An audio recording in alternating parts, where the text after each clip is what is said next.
we have a really exciting speaker here today, but there are a couple housekeeping things that I wanted to cover first. Speaking of networking opportunities, so if you signed up by yesterday, I went ahead and I ordered business cards for all of you guys, so we should be getting 50 business cards per person in here.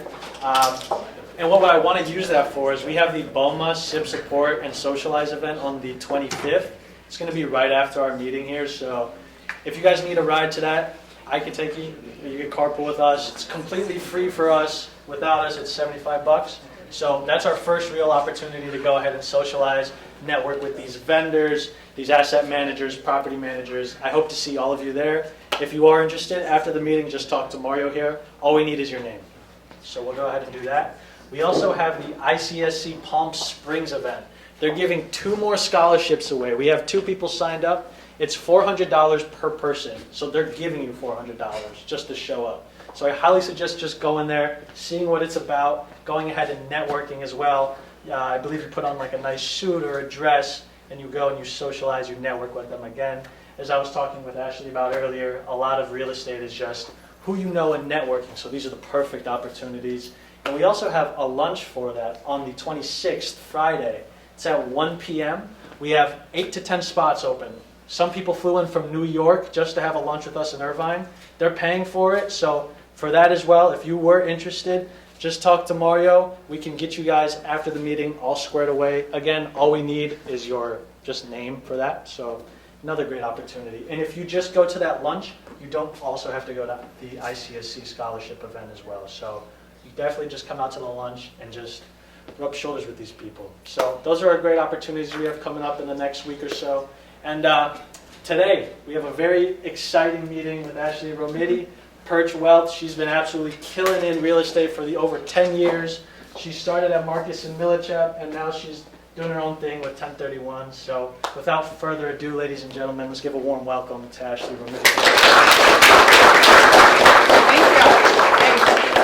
I will piggyback off what he said. If you guys get a chance to go to ICSC, it's a great way to just go out and talk to brokers.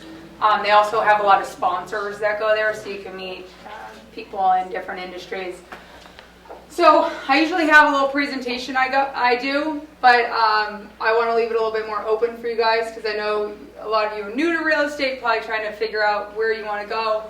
What I do is very, very niche. Over the last 15 years, I have narrowed down in a market that most people, including real estate brokers, have never even heard about, and that is Delaware Statutory Trust. I'll get into that, but first I'll just tell you a little bit about myself. So I'm from Orange County, went to Laguna Hills High School, born and raised here, went to UCLA for my undergrad. I have a major in anthropology, so I admire you guys all for already looking at real estate because I was going to be like Laura Croft when I was in college, and life took a very drastic turn. I graduated from UCLA and I thought I wanted to become a social worker, so I moved to New York for grad school, and then they told me how much grad school cost, and I said, okay, I can't do that, so what can I do? And that is actually how I ended up in real estate. So I flew back, I was living in New York, flew back, someone connected me with Marcus and Millichap and interviewed on December 26th. I flew back for Christmas, interviewed, and I started at the firm on January 1st. So I literally fell in the real estate industry. I spent quite a bit of time working as a commercial broker or commercial real estate agent at Marcus & Millichap. When I started, I wanted to represent retail investors in South Orange County, and I was 22 years old. I went into meetings, I was really ambitious. So for those of you who want to get into commercial real estate at one of the big firms, I just want to give you a heads up. A lot of your career in the early days is going to be cold calling. I used to do 500 dials a week. Now they have software where I know agents are doing like 1,000 dials. So you cold call a lot. Anyways, I would go out to these meetings. I was 22. I'd sit down with people, and I was in a meeting one time. I was told to dress like Hillary Clinton, so I had a plaid suit on. I thought I looked sharp, but then someone looked at me and asked if I was a high school intern. And I was like, all right, well, like this is not going to work. How am I going to break into this industry? no one's going to take me seriously. So I went to the managing director at Marcus Millichap. I said, okay, I got to figure something out. Like, no one can see my face. I need to figure this out. So I structured a strategy where I was going to work with local real estate investors on helping them reposition their equity leaving California and investing out of state in single tenant triple net properties. So if you look at commercial brokers, you see a lot of them do these single tenant triple net properties. They represent Dollar Trees, Walgreens, banks, all the QSRs. And so that's actually what I ended up doing. And I did it before Zoom and before you did all the technology. So I would call people, set up phone calls. I worked a lot with older clients who were looking at retirement.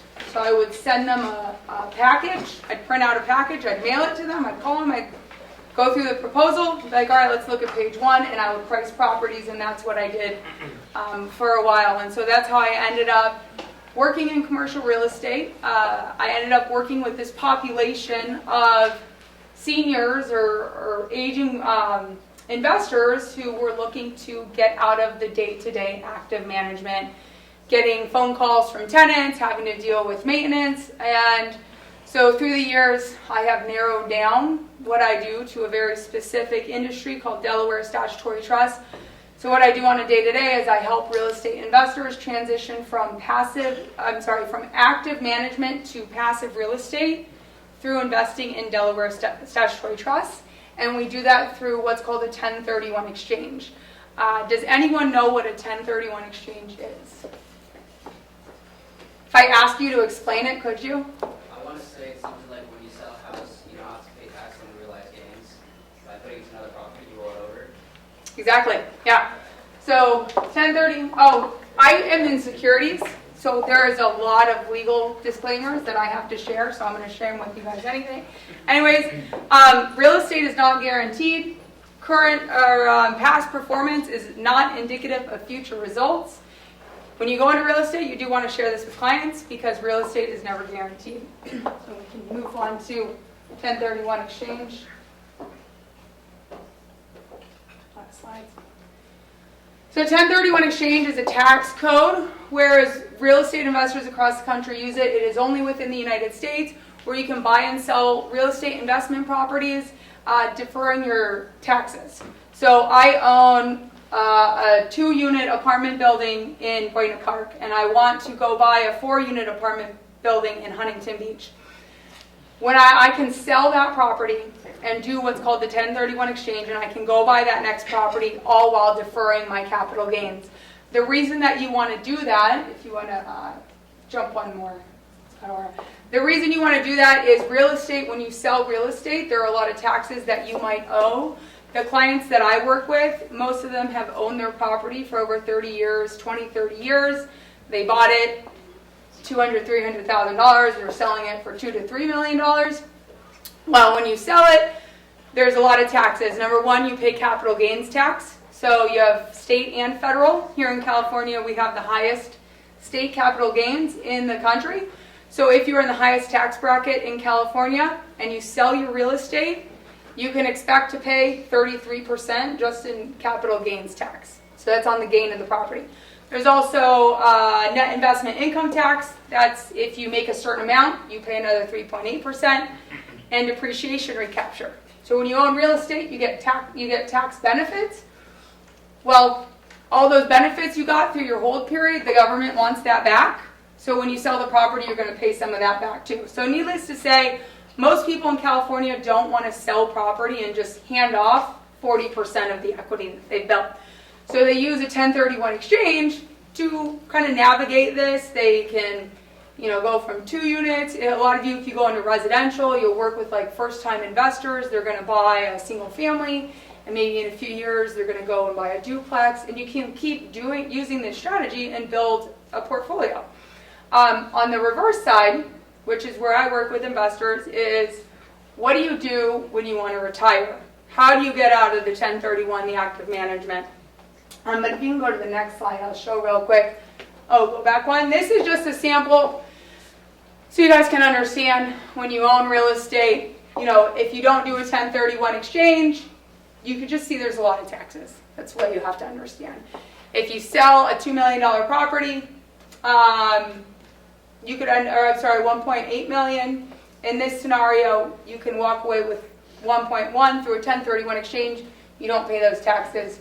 So you get to go and you get to buy new properties. So you go to DST.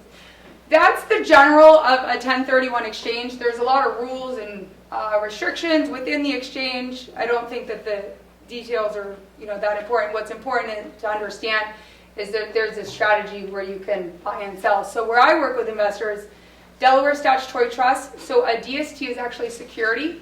So I used to be a real estate agent. I am now technically a financial advisor. What a DST, it's a trust where real estate investors can come in and purchase fractional ownership in a much larger property. So we're seeing a lot of student housing right now. So for example, is there student housing being built around here? They're popping up everywhere. So a sponsor will go and buy that property. Let's say it's $50 million. They're going to put it in a DST structure, and then they're going to go out to market, and they're going to work with advisors like me who are going to represent different investors who want to come into the deal. They can bring $100,000, they can invest $500,000, they can invest $2 million. It just depends on what they sell. And so they can sell their, active 4-unit here in Fullerton and go and buy a fractional ownership in a much larger piece of property. Click next. So I brought some examples to show you guys of what they are. Multifamily, Charlotte, North Carolina. So the investments that I represent are nationwide. Does anyone know why California is more difficult to own and manage real estate? It's more tenant friendly. It's more tenant friendly. More tenant friendly? I would imagine more codes. Like California has some green code, for example. Like longer processing times and permits times. Yep. Stuff like that. A lot more hoops to jump through. Taxes. Taxes, we have a lot of taxes. Yeah. So a lot of people want out of California. Multifamily owners. Any of you that are going to go into residential or multifamily, you're going to hear about rent control. There's a cap at how much you can raise rents every year. And so they want to move out of California. So I work a lot with investments outside of California. If you want to go to the next one, these are just examples. Self-storage. Self-storage is what they call a booming asset. It's kind of softening. Single tenant, triple net. So these are what I refer to. This is what I sold in the beginning of my career. So DSTs. So what I do, just so, if you guys are looking at, okay, what do I want to do day to day in my career? I'll give you a glimpse of what my day is like. You can love it or hate it. It'll give you an idea of if you like to be on a computer or not. So investors come to me when they're selling properties, and they want to understand how can they exit their property and reposition the equity they've built without paying taxes, but still earning the same income or more. So I'll work with them to understand, all right, so you're selling this duplex for $1 million, you bought it for $100,000, and I talk to them about tax, what taxes would you owe? Well, we use their CPA. I talk to them about what's your income, are you earning 2, 3, 4, 5%? And then I talk to them about what it looks like to sell that property and reinvest into a passive fund. And then I tell them why go into a DST. So a DST, I said, lets investors come in and own 100% passive income. It has a lot more benefits, right? You can diversify. Does anyone know why the aging population might want to diversify? Anyone? Give it a shot. Yeah. Less risk. Exactly. Yeah, less risk. A lot of them are reliant on the income, right? They're 80 years old, they're not looking to go get another job. So if they need 4% and they lose that, that can be very devastating for them. So I help them understand that, and I say, okay, let's take this property, let's split you up into 4 to 5 different investments. We talk about the passive monthly income. I talk a lot about estate planning, right? So I work more as an advisor my first step is looking at the different real estate investments. So in the DST market, there's about 100 different offerings. So what I do, new offerings come to market, I underwrite them, I look at the metrics of the deal, I understand essentially like would I want to invest in this deal, and then I share that with my clients and I help them build these different portfolios so that at the end of the day, like I have a client close, let's say my client's closing this week, they will never have to answer a phone call again from a tenant. They never have to go to a property. Actually, I have a client who selling a triplex in Silver Lake right now. She had it in escrow, and during the due diligence, they found some foundational issues. So we're talking, we're like, okay, you talk to your agent, you got to bring the price down a little bit. 3 weeks later, she calls me, she's like, Ashley, someone drove a car into my building. I was like, what do you mean? She sends me a picture, someone literally just drove a car. So now she has to go and she has to fix that. Okay, have your agent bring it back out to market. We're going to figure this out. I'm not kidding. 2 weeks later, she calls me. She's like, the pipes have burst. There is flooding in all 3 units. This is all within a span of 2 months of her trying to sell the property. So needless to say, so she is selling the property. She's supposed to close escrow next week. When she closes escrow, she will have $1 million. We will take her $1 million and I will put it into 4 different investment funds. She will start accruing income immediately. She'll earn, 4 or 5%, and she will never get one of these phone calls again. So you could imagine, and she's younger. My younger clients are in their 60s.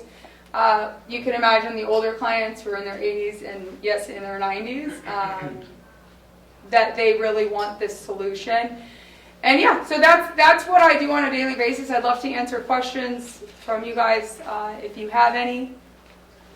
So the question they're all wondering is, one, when you were 22, how much money did you start making? How long did it take you to succeed? Well, all right. So, how to make my first year? I don't know, $12,000. This was 20 years ago, so set for inflation. I don't know what that is, but it wasn't enough to pay my bills. I'll tell you how much. It wasn't until my second year that I sold my first big property. It was a $5 million property in Mission Viejo. I was 22 years old. I had moved back home to start my career. Slept on my mom's couch for a while. And I was bartending at night. I will tell you, getting into real estate can be a hustle. A lot of these jobs require you to do internships and stuff. And then my second year, I closed my first big deal. I made $20,000. I went to the bank. I had the bank cash it for me. So I have a picture with all of the cash in my hands. I was very proud. I went back, put it in the bank, and I was able to go get my first studio apartment in Newport Beach, supporting myself. So it took me about a year to get my feet going, and then through the years, it's you kind of ebb and flow with the market. I'd say the thing that has shifted the most in my career is how I work. When I first started in my 20s, it was a lot of cold calling. It was the motto, and I don't know if it's still like this. I know there's a lot of more work-life balance these days, but it was first in, last out. So I was at the office a lot. Fortunately today, when you stick with it, most of my business today comes from referral partners. So I do a lot of networking. I have a dinner tonight that I'll be hosting, and so it starts to shift as you're in it for a long time, where you start working with, I work a lot with friends now. I've got my circle that I do business with, and the nice part is I can send my clients to people I trust. So what are you making now? They want the real answer. I won't tell you how much I make now, but I will tell you I support my family. I live down in San Clemente, and I live a nice life. Yeah. Yeah. It's how much you make is a function of how much you're going to work in this industry. I do believe that. There are sides where you can fall into, so I'm not W-2, I'm not an employee to anybody, I am self-employed, I work on commissions. There's a big difference in real estate where you can work as an employee. I know people who have gone down the path, they don't want to do, like I do sales, right? I'm out, I'm talking to people all the time. I do lunch and learns every week. Not everyone wants to do that, so they go down the path of going, they get their master's, and then they work at some of the larger firms. The sponsors that I work with, right, they have asset managers, they have property managers, they have wholesalers. So you can go the W-2 route, you can go to the commission route. I think that's a personal decision. But I will say on the commission route, it really is a function of, the effort you put into it. How you doing? I'm good. How are you? Doing well. I'm taking a class on project management, and one of the things we're going over is because specifically on budgeting and estimation. You mentioned previously that you often decide how people's the money that people make from the houses that they sell go into other investment funds. Would any of your work be considered estimation, sort of forecasting, anything like that? So it's more, it's not really forecasting other than the fact that I'm working with projections. What I do is I collect someone's understanding of their real estate and how much they're earning. And it comes down to what's their net return on equity. And then I look at that. I don't put real estate deals together. What I do look at, though, is on each of these deals, the sponsors have teams, acquisition teams. And they're going out, they're buying the properties, so I'm looking at the metrics on what they bought them at, and that. But yeah, not so much on project management. I see. Thank you. Yeah. I was going to ask a quick question. In your job, like how often would you say you use like databases like CoStar or like other databases like that, or is that maybe separate to the work that you do? So the databases, yeah, I use CoStar, Crexy. There's all different kinds now. It just depends on, if I'm actively looking for new prospects, I'm always in those because I'm looking for investors who are selling properties. Yeah, I don't know if you can be in real estate and not be in those databases. Yeah, there's one for residential now for anyone who wants to go into residential. They didn't used to have this. It's called batch leads, and you can find all that. And there are specific niches now in 1031s. But how did you deal with like market slowdown and like the real estate cycle? People buying less. I know like early on in your career.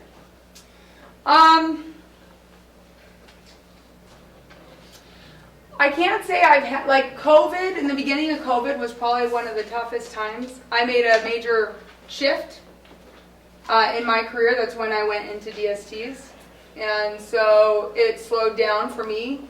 I had a very poor year for a year, but it picked back up. I mean, you just have to, when you're working commission, you have to understand that some years are better or worse.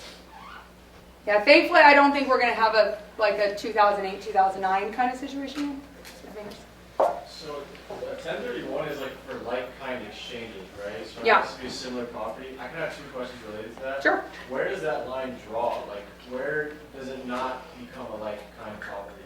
Like, What is a like kind? Like, why like-kind? What defines it? Like kind is per the tax code, it's just property used for investment purposes. So it can be any type of asset. It can be commercial, residential, it can be land. I have a slide. So, and then there's two passive funds that qualify, a tenant in common and a DST. But what it is, it's how you file on your taxes and what the purpose of the property is and why did you buy that property. So if you're buying it as a development or as a fix and flip, that won't necessarily qualify as a 1031 exchange. I have an accommodator that I work with that tells a story about a developer that bought a property. 20 years later, still never got to do anything with that property. But when they were audited, because it was bought for development, they actually had to end up paying their taxes 20 years later. So. That was my second. I have a two-part question to ask you. So, what's the difference between your company's DSTs and like general REIT, and what benefits do I get from investing in DST as opposed to like a general REIT? REIT. So a DST is a trust. A REIT, well, they're both trusts. A REIT, you are buying shares of a company. So it actually does not qualify for a 1031 exchange. So if you want to invest in a REIT, you'd have to pay taxes to reinvest. There is a strategy where you invest in a DST, and through another tax code, there's a lot of tax codes I deal with, you move into a REIT. It's called a 721 up REIT. And so for clients who want to get into the REIT, that's how we get them there. You just it's a two-step process. Thank you. What if one of your investors has a business entity set up? Does that make them more eligible for other tax deductions or things that they could save on? No, so what we're working with is just the real estate. So 1031 exchanges do not qualify for businesses. Okay. If you're selling a business, we would say go work with your attorney, bifurcate the sale, exchange the real estate, and then you would do different strategies with the real estate, with that business. But in regards to how you own the real estate, is that what you're referring to? Yeah, they have like set up an LLC or something. Oh no, so in the exchange you just have to have the same taxpayer ID doing the exchange. Yeah. So that's why if you own your own business, it's very important that you think about any real estate that you buy for that business and buy it separately.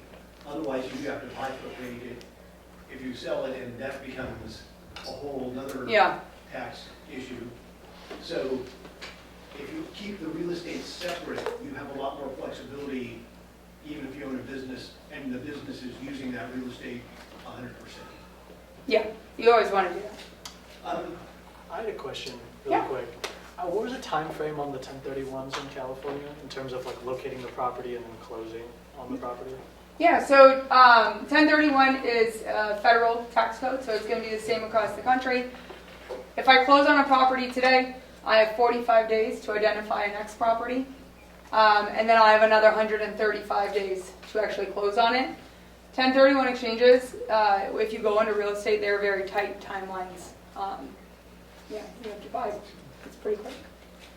To follow up with the question I asked previously, you mentioned something about sponsors, like how sponsors reach out to you, and how based on their recommendations,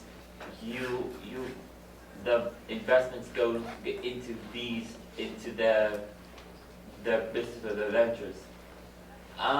So this is something completely on their discretion, not necessarily yours, but your job is to guide homeowners towards, or people who are selling homes towards what they can do.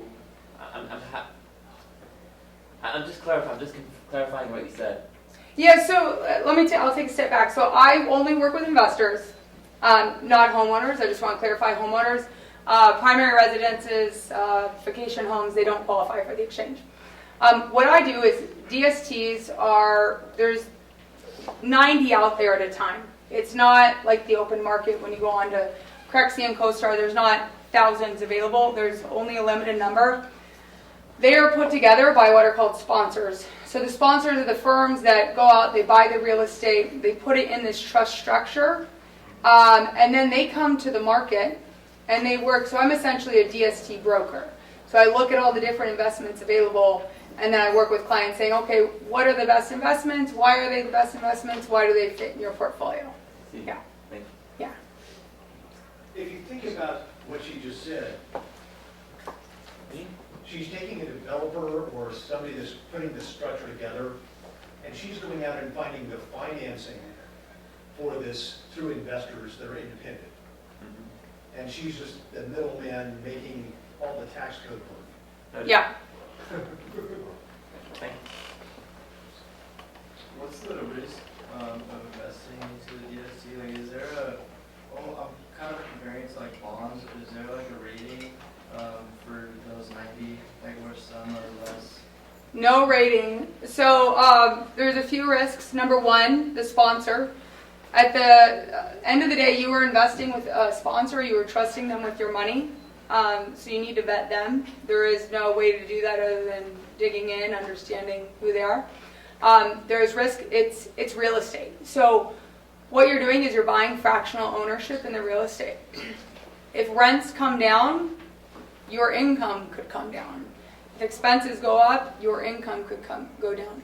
Vice versa, rent goes up, your income could go up. So there's all the real estate risk as well. And then there's the trust level where there's risk in that. So there's definitely risk there. isn't it? Yeah. Is the real estate diversified? Like, are they like all over the nation, or is it like one huge complex, like if it burns down, like you screwed? Yeah, good question. So each trust can have one or multiple properties. It just depends. If it's multifamily, it's usually one. If it's single tenant, triple net, it's usually multiple, or self-storage, it's usually multiple. So yeah, if something did burn down, hopefully there's an insurance policy in place that would protect investors, but if there was not, then yeah, you would lose all your money, which is... That she did say that for most of her investors, she's trying to split them into multiple Yeah. properties. That mitigates the risk, so the chances of all 4 of them or 6 of them burning down much lower than 1 of them. Yeah, yeah. And we do look at insurance policies, but I have clients who are like, oh, I love this apartment building. And I do say, what if there's a hurricane? Like, you're out of money. So yeah, you want to split it up. What are like the penalties to not meeting the requirements of time frame, for like the 45 days and the 135 days? You pay taxes. So, well, okay, so that's just it? Yeah, there's no ifs, ands, and buts. Okay. You get to date. I'm sorry. Yeah, no. So what happens is when you close escrow, you open an account with what's called a qualified intermediary. You never take receipt of funds. Those funds go to that qualified intermediary. They'll give you a sheet. It's called a 45-day ID sheet. You put your properties that you might want to buy. You have to submit it by day 45. If you do not, you owe taxes. If you do not close by its day 180, 135 days later, you owe taxes. What differences should students know about working with investors compared to homeowners? It's just a different clientele that you're working with. Like, I got into commercial because at the time, I think I'm better now, I was not as well able to connect with like the emotions of buying homes. I'm a numbers person. And so it just depends when you're working with homeowners. Think about yourself buying your first home. There's going to be a lot more emotion. Where investors, we're looking at the metrics of the deal. I had a question. I know the Fed cut rates yesterday. Yep. Does that have an effect on real estate? How does that affect? Yeah, so yesterday the Fed announced that they're cutting rates 25 basis points. So what this does is it makes it cheaper to borrow money. So there will be more buyers in the market. Sponsors can go out, or buyers can go out. They can buy properties. It's more affordable for them. What it does anyone know what a cap rate is? Okay, so cap rate is income divided by the value of the property, and it's a tool that we use to measure risk in an asset, but it's also used for pricing. So essentially when rates come down, pricing can get a little bit more aggressive because it's a little bit cheaper to borrow money. Yeah. So we'll see. In my industry, I'll see a lot of activity from it. That's exciting. Have you invested in real estate, and tell us about that journey? So no, I will most likely never be a landlord. I will invest in passive funds. And yeah, the only time I will buy real estate this is my husband over here. He will manage it. I do not want to deal with tenants. So why do you invest in passive versus active? Yeah. So it's a matter of when you invest in real estate, you're dealing with the day-to-day, you're dealing with the tenants, you're negotiating leases, you're calling the plumbing. It is a job to own real estate. It is not always a passive. When I say passive, I mean you just earn income. You can invest in a fund, like a real estate syndication, real estate fund where you learn the metrics and then they're going to pay you, or it's growth depending on what you want. So that's why if you invest in real estate, there's a lot of benefits. There's tax benefits, there's appreciation, but there's a lot more that comes with it than passive income. Say this again, but you meant if someone were to become a broker, or someone were to be acting as a broker for these 1031s, what is there any licenses that one should obtain other than the real estate license? What is it? Yeah, so I actually forfeited my real estate license. I have my securities license. So I have a Series 7 and Series 66. So it's just a different route that you would take. See, how long does it typically take to get these licenses? Depends on how much you want to study. But I think I had to take 3 exams. I worked full time. Took me about 6 months. Studying full time probably be a lot quicker. And you do need a broker to engage in 1031s. Like, if I'm an investor, do I need a broker to manage 1031s? No, you need it's called a qualified intermediary. So it's a completely different facet of real estate. I see. Thank And it is an unregulated part of real estate that you can learn about. There was someone back there raising their hand. Yeah, I got a question regarding the DSTs. What asset classes do you use? Is it also like data centers or It's so industrial? funny. Everyone, I swear, everyone says data centers first. No, it's like- But they're that's very, fair. yeah, It's yeah, no, also, they're, you know, like, parking lots. I don't know, it's like- so what I recommend is multifamily. I like some commercial. So I like some industrial, self-storage, single tenant, triple net properties.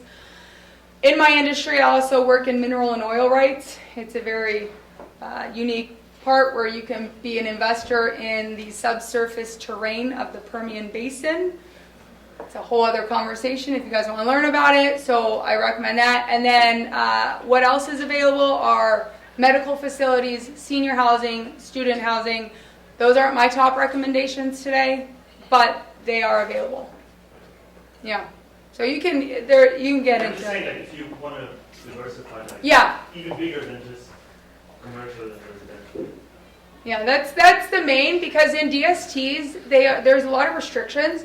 So you want to invest in stabilized assets. So just historically, those are the ones that are more secure, and they give the return profile that a lot of investors need. Data centers, they trade very aggressively. I haven't quite understood those yet. I'm not tech savvy enough, but they're aggressive. Fees for engaging an accommodator, do you call it an accommodator, or is it the intermediary? Is it the same thing? So those are relatively cheap. If you set up an account with QI, it's about $1,000. I'll give you what an investor can expect to pay. It'll give you an idea of where money is put out in these transactions. So an investor sells their property. They're going to pay a brokerage fee. It changed now with residential, but let's call it 5-6% on the sale of their property. So they sell it for $2 million. They're going to set up an account with a qualified intermediary at about $1,000, $2,000, depending on how many properties they invest in. And then when you invest into DSTs, the fees are usually 5 to 6% on the equity that you invest. It looks a little different because on a real estate sale, an investor pays commission on the full value of the real estate. When you move into securities, you only pay on the equity. So if there's debt on the deal, it changes. But you can see investors going through this process. You know, they pay quite a bit, but it is worth it with the right advisors. Yeah. All right, let me ask you now. So how easy is it to exit DST or sell your equity in that? They are liquid. So when you invest, you expect to be in it for 5 to 7 years, and you can't get out. Okay. Have you ever seen anyone buy into a finance? Do what? Like you're investing into a DST on finance? Like, what do you mean? Like you're getting a loan to invest in? You're gonna. Can somebody borrow money and put it into a DST? Oh, I mean, sure, you could go borrow money and put it in a DST. I don't recommend people to invest cash in DSTs. There are fees associated that make them 1031 eligible. So if a client calls and they're not in an exchange, I'll usually say, hey, you can do better in the market somewhere else. You really only want to utilize it if you're in an exchange.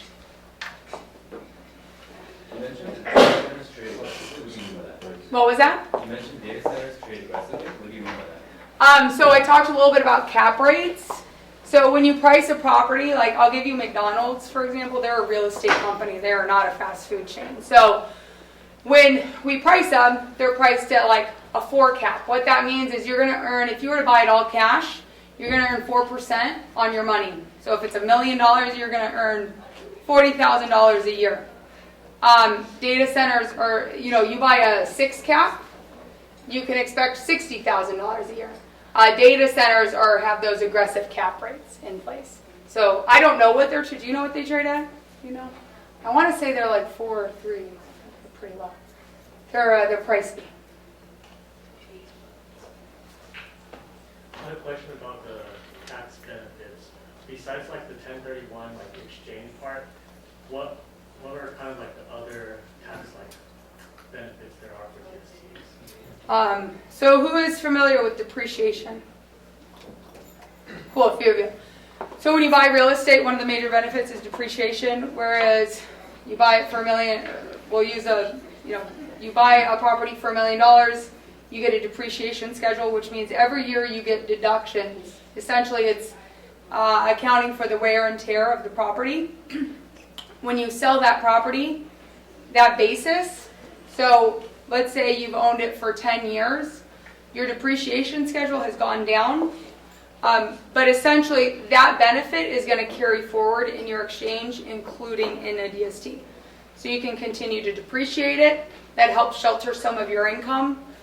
Outside of that, the major tax benefit is the exchange. Yeah.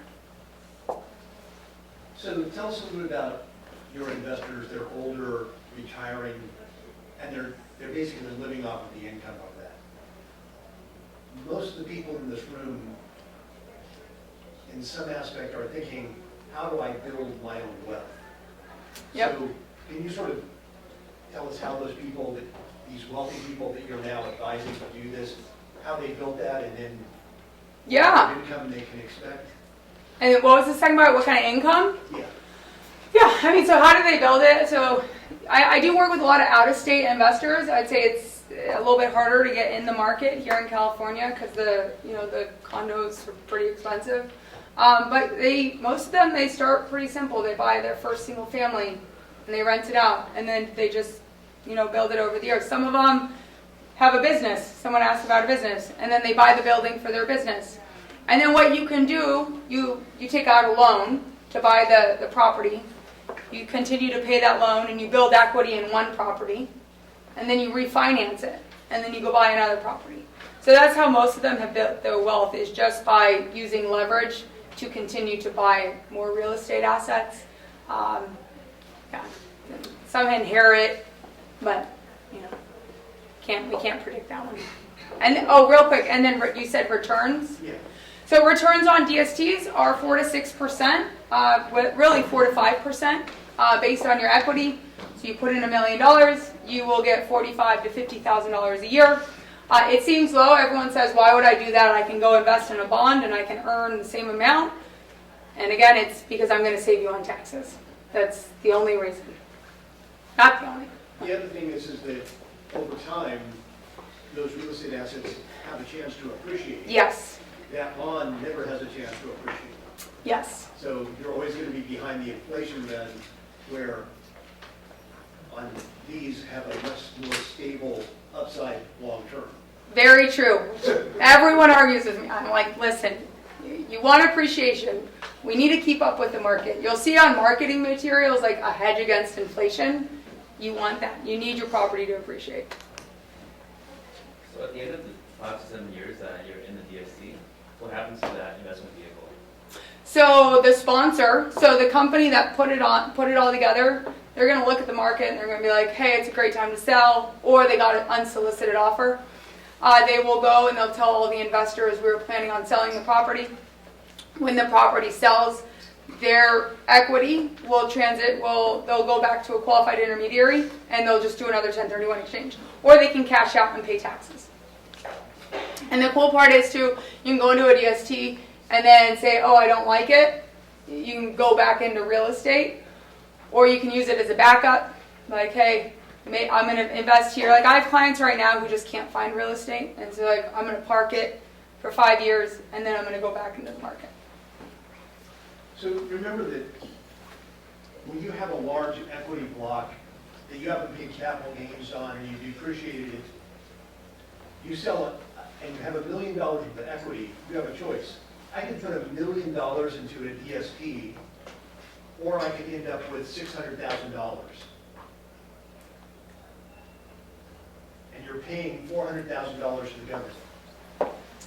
How many of you are excited about giving the government a check for $400,000 for equity that you build over 20 and 30 years?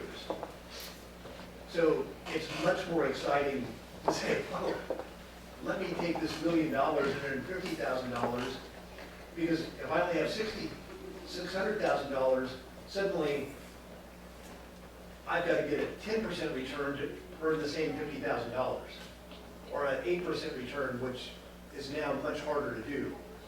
This is why this is very attractive. I'm going to put another layer on that. You have $1 million property and a $500,000 loan. You fully depreciated it.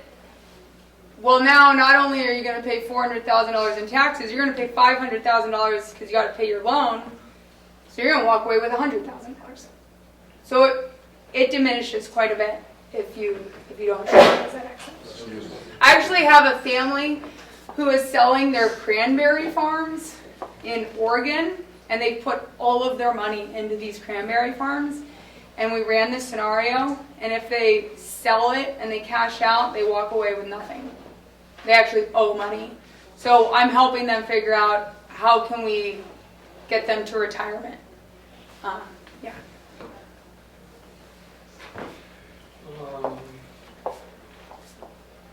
For DSTs, what typically, like, what cap rate do you guys like target? And then, like, what is like kind of the range for different like asset classes you're like investing in the different types of DSTs? What's kind of What's the range? So it really falls in that 4 to 5.5%. 4 to 5%. Well, there's different layers to this. There's what did they buy it at? What are we offering it to investors at? So what I look at with clients is what are we offering it to at? Most of them are going to be 4.5 to 5%. Multifamily, 4 to 5%. When you get to commercial, it goes up a little bit. There are some asset classes where you can get more. I am usually opposed to those in the DST structure because we don't want to take on that risk for clients. So yeah, 4.5 to 5% is pretty normal. Nice. Just one final question here, just to put a button on it. If you were in their seats today, is there any advice that you have for them? Anything you'd do differently if you could go back and do that? Do different. I don't know. I have fun at work. I'd say find the part of real estate that you enjoy. Like I don't hate every day. I genuinely wake up and I like going to work. So that's what I do. There's so many different facets to real estate that you can get into. And I was telling Alex that, you know, most of the career, like the jobs that I've had or positions I've had have not been through online resume submissions. It's all been through networking. I was recruited for Perch. I knew someone at Marcus. And so, you know, ICSC, go out there, talk to people. Most people in real estate want to, well, they want interns, but they'll usually be willing to help you and talk to you about, like, most people in real estate like to talk. So take advantage of that. Yeah, that's exactly why we're going to go to that BOMA meeting on the 25th, all of us, right? Yeah, there's BOMA, there's CCIM. CCIM is everywhere, so you can go to LA, San Diego, Orange County, Crew, So many. NAOP's rebranding to something. I don't know. And do you need any interns for it? I mean, I can always use them.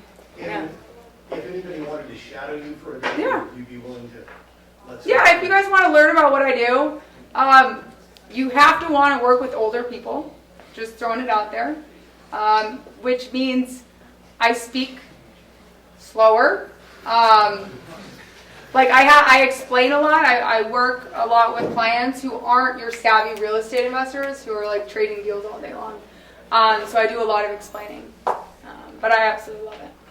But I will say my youngest client last year was 36 years old. So people are retiring earlier. It's pretty cool. Ashley, thank you so much. Yes, thank you guys.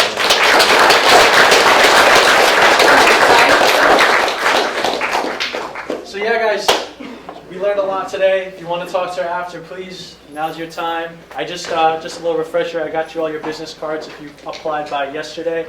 We have pizza here. Network, feel free. Come to Mario if you need to sign up for those events. I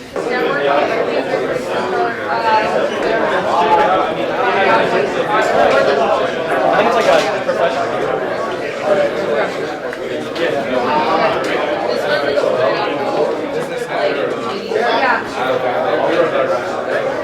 That's where I got, otherwise.